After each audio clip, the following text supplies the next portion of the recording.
บางคนก็คิดแต่ภายในตัวเองถ้าอย่าส่งใจออกนอกนะลักษณะอย่างนี้มีคนสอนกันมากๆทีเดียวการคิดธรรมะทั้งหมดเนี่ยห้ามคิดไปทางนอกให้คิดวนเวียนปนเปื้อนอยู่กับร่างกายเราเท่านั้นแหละนั่นว่าสติปัฏฐานทั้งสี่คิดอยู่นั่นแหละคิดไปคิดมาก็เบื่ออยู่แหละเบื่อก็นั่งหยุดนั่นเองจะคิดแต่ละครั้งแต่ละทีก็คิดร่างกายตัวเองทั้งหมดมันก็หยุดเท่านั้นเองเพราะคิดกันเพียงเท่านี้มันไปไหนไม่ได้มันไม่มีตัวประกอบภายนอกเป็นพยานหลักฐานยืนยันเหมือนอาหารการกินถ้าเราแกงไก่สักตัวหนึ่งถ้าแกงไก่อย่างเดียวนะเอาน้ำใส่หม้อมาเอาไก่แกงลงไปเอาแกงไก่ไม่ต้องใส่อื่นละใส่แกงไก่นั่นแหละพริกก็ไม่ใส่เกลือก็ไม่ใส่เอามากินสิอร่อยไม่อร่อยเกลือก็ไม่มีรสชาติอะไรก็ไม่มีทั้งสิ้นหอมไม่มีทั้งสิ้นไก่เฉยๆเนี่ยเพียงเอาไก่ไปต้มน้ำกินธรรมดามันอร่อยไหมใครทำกันอย่างนั้นมันไม่เขาทำกันขนาดปิ้งไก่เขายังใส่เกลือนี่สมลงไปส่วนประกอบมันอันนี้ไปแกงไก่ใส่น้ำธรรมดาแกงไม่ใช่ใครไปกินบ้างมีคนไหนทำอะไรนั้นร้านค้าร้านไหนทำต้มไก่ขายอย่างนั้นบ้างมันไม่มีเขาทำอย่างนั้นเขาจะมีหลักสูตรต่างๆที่มาผสมผสานลงไปแกงไก่กันนี่อร่อยขึ้นมาอันนี้เหมือนกันเราจะ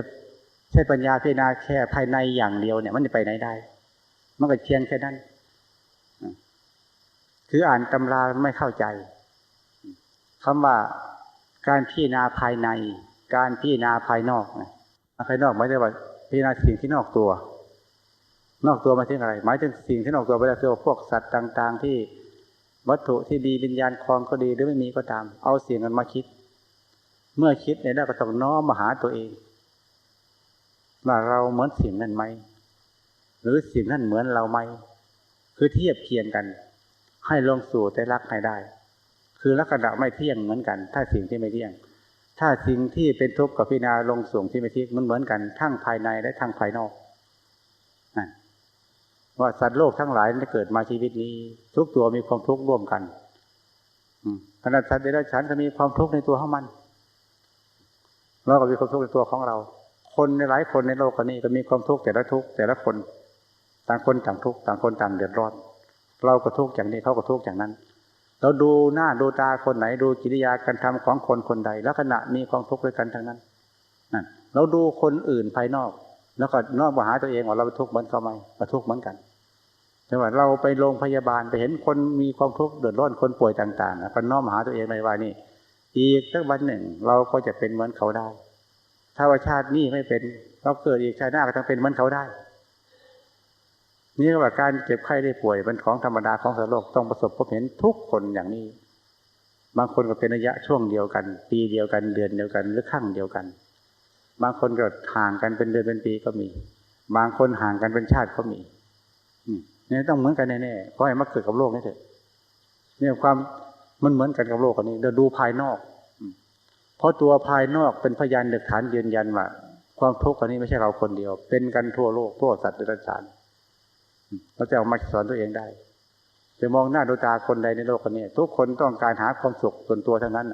แต่ความทุกข์มันมีประจำตัวทุกคนเราก็ดูเขาบ้างดูเราบ้างมีการดูความทุกข์การดูความไม่เที่ยงต่างๆก็ต้องดูภายนอกบ้างดูสิ่งที่มีวิญญาณก็ได้ดูสิ่งที่ไม่มีก็ได้เช่นว่าเราเวียนเทียนมาเนี่ยทุกคนถือดอกบัวเต็มมือเนี่ยเราเคยเอาดอกบัวมาพิจารณาไหมนั่นคือสิ่งภายนอกดอกบัวดอกที่เราถือเวียนเทียนมาเนี่ยเราดูว่าดอกบัวได้สวยนะสวยดีไอ้ความสวยที่ว่ามามันเกิดจากอะไรมันเกิดจากโคนรากเง่าบัวต่างหากไอ้โคนรากเง่าบัวเกิดจากอะไรเกิดจากรากบัวต่างหากรากบัวมาจากอะไรมาจากดูดซึมเอาอาหารที่โคนตมในพื้นดินมาเรียกลำต้นมาเล่ามันมาจากโน่นมันส่งผลออกมาเป็นดอกบัวขึ้นมานี่ความงามที่ไปดูใช้งานให้ดอกบัวต้องดูที่มาของมันให้มันได้เราเคยพิจารณาบางไหมว่าดอกบัวที่ถือไปนี่ไม่ใช่ว่าเกิดเป็นดอกใหญ่ทีเดียวมันเกิดเป็นตุ่มเล็กๆขึ้นมาจากเก้าบัวต่อมากับผ่านขั้นตอนขึ้นมาจะเดินขึ้นมามันจะเป็นดอกบัวขึ้นมาได้ตุ้มๆมันดอกสวยงามแต่ถ้าดอกบัวที่เราถือในมือนะถ้ามันบานเบ่งขึ้นมาเต็มตัวแล้วก็ว่าสวยเต็มที่ ดอกบัวบานสวยเต็มที่แต่คิดต่อไปได้ไหมว่าหลังจากที่มันบานเต็มที่แล้วต่อไปเป็นอะไรนี่คือหมดอายุไขของมันคือร่วงโรยลงไปความสวยต่างๆก็เลือนลางไปสีเคยสวยๆก็จืดจางไปในที่สุดก็เน่าเฟะกับพื้นน้ำพื้นดินนั่นไปก็หมดสภาพความสวยงามแล้วก็หมดสภาพดอกบัวนั้นด้วยคือมันเน่าไปแล้วเมื่อเราคิดได้อย่างนี้ก็โอปัญญิโกนำดอกบัวดอกที่เราพิจารณานั่นแหละเข้ามาดูตัวเองว่าเราเหมือนดอกบัวนั้นไหมคือพิจารณาน้อมเราไปให้มันเหมือนกันมาที่เกิดของคนเราคือธาตุสี่ของเราเนี่ยเกิดขึ้นจากธาตุอันเหมือนกับดอกบัวนั่นรากบัวก็ต้องไปอาศัยดูดซึมเอาธาตุนั่นแหละมาเลี้ยงต้นของมันจะเป็นดอกขึ้นมาได้นี่ความสวยของเราก็อาศัยธาตุนี่แหละคืออาหารการกินนั้นมาเลี้ยงลำตัวของเราร่างกายของเราคืออาหารนะเจริญวัยขึ้นมาแต่วัยหนุ่มวัยเด็กขึ้นมาเป็นวัยสาวขึ้นมาก็ว่าเราคนสวยในวัยนี้ถ้าหมดวัยนี้ไปแล้วเนี่ยมันจะลงเอ่ยกันคือความไม่สวยเมื่ออายุแก่มาเท่าไรความสวยก็จะหมดสภาพไปนี่คือว่าความแก่ของเราเหมือนดอกบัวถ้ามันแก่ขึ้นมาได้วันมันก็หมดสภาพไปความสวยก็หมดสภาพไปเช่นเดียวกันเราดอกบัวดอกนั้นมาพิจารณาเทียบเทียงตัวเองได้นี่คือปัญญาเราต้องฝึกศึกษาอย่างนั้น